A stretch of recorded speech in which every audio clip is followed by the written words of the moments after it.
When operating electrical motors at 100 Hz instead of the standard 60 Hz, additional derating is necessary.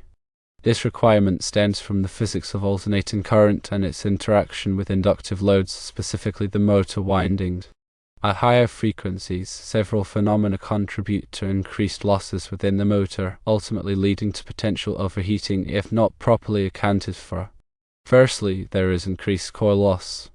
The core of a motor, typically made of laminated iron, is subjected to alternating magnetic fields.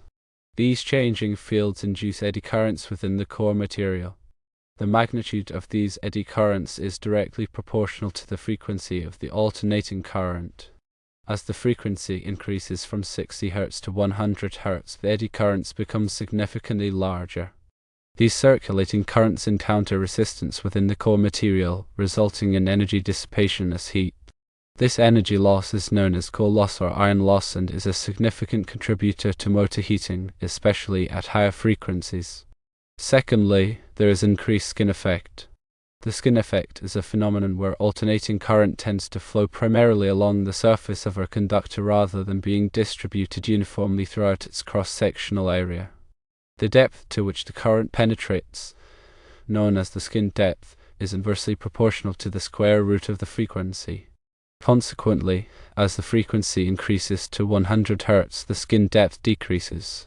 This means the current is concentrated in a smaller area near the surface of the conductors in the motor windings, effectively reducing the conductor's cross-sectional area available for conduction.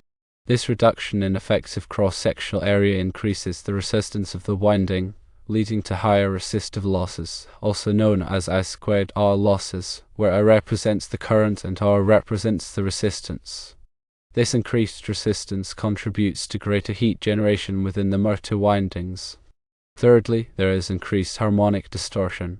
While ideally the voltage and current waveforms supplied to the motor would be purely sinusoidal, in practice they often contain harmonic distortion. Harmonics are multiples of a fundamental frequency, which in this case is 100 Hz. These harmonic frequencies can exacerbate the effects of core loss and skin effect. Harmonics can also create additional stresses on the motor insulation, potentially leading to premature failure. The presence of harmonics is more pronounced at higher frequencies, necessitating careful consideration in motor design and operation. Fourthly, there is increased winding insulation stress. Operating a motor at a high frequency can subject the winding insulation to increased stress. The rapid changes in voltage associated with higher frequencies can lead to partial discharge, also known as corona, within the insulation. Partial discharge degrades the insulation material over time, potentially leading to insulation breakdown and motor failure. The derating factor applied to a motor operating at 100 Hz is intended to mitigate these effects.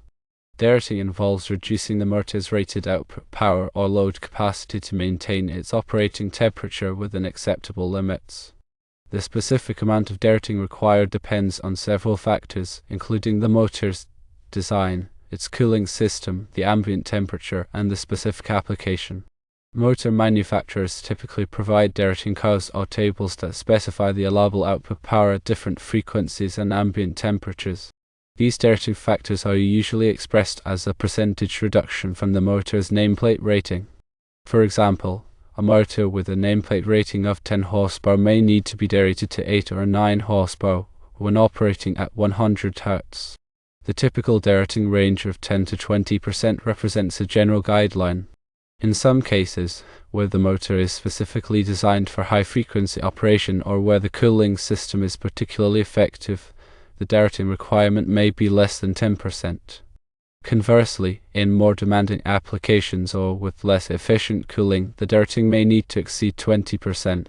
It's crucial to consult the motor manufacturer's specifications and guidelines to determine the appropriate derating factor for a given application. Furthermore, it is essential to monitor the motor's operating temperature to ensure that it remains within acceptable limits, even after derating. Overheating can significantly reduce the motor's lifespan and lead to premature failure. Temperature monitoring can be accomplished using various methods such as thermocouples, resistance temperature detectors, or infrared thermometers. These sensors can be installed on the motor's frame or within the windings to provide real-time temperature readings. In addition to derating and temperature monitoring, other measures can be taken to mitigate the effects of operating motors at higher frequencies. These include selecting motors specifically designed for high-frequency operation, improving the motor's cooling system, using filters to reduce harmonic distortion, and implementing proper motor control strategies. Motors designed for high-frequency operation typically incorporate features such as enhanced insulation, improved cooling, and optimized winding designs to minimize losses. Improving the motor's cooling system can involve using forced air cooling, liquid cooling, or other techniques to remove heat more effectively. Filters can be installed at the motor's input to reduce the amplitude of harmonic currents and voltages, thereby reducing core loss and insulation stress. Proper motor control strategies, such as variable frequency drives, can optimize the motor's performance and reduce energy consumption at different operating speeds and loads. Variable frequency drives allow for precise control of the motor's speed and torque, enabling efficient operation over a wide range of conditions. When selecting a motor for operation at 100 Hz, it's crucial to consider the motor's insulation class. The insulation class specifies the maximum allowable operating temperature for the motor's windings. Higher insulation classes indicate greater thermal resistance and a longer expected lifespan at elevated temperatures. Selecting a motor with a higher insulation class can provide a greater margin of safety when operating at 100 Hz. It's also essential to ensure that the motor's bearings are properly lubricated and maintained. High-frequency operation can increase the stress on the bearings, potentially leading to premature wear and failure. Regular lubrication and inspection of the bearings can help to extend their lifespan. In summary, operating electrical motors at 100 Hz requires careful consideration of the increased losses and stresses associated with higher frequencies. Derating the motor's output power is a common practice to mitigate these effects and maintain the motor's operating temperature within acceptable limits. The specific amount of derating required depends on various factors, including the motor's design, cooling system, ambient temperature, and application. Consulting the motor manufacturer's specifications and guidelines is crucial to determine the appropriate derating factor. Additionally, temperature monitoring, proper motor control strategies, and the selection of motors specifically designed for high-frequency operation can further enhance the motor's performance and reliability.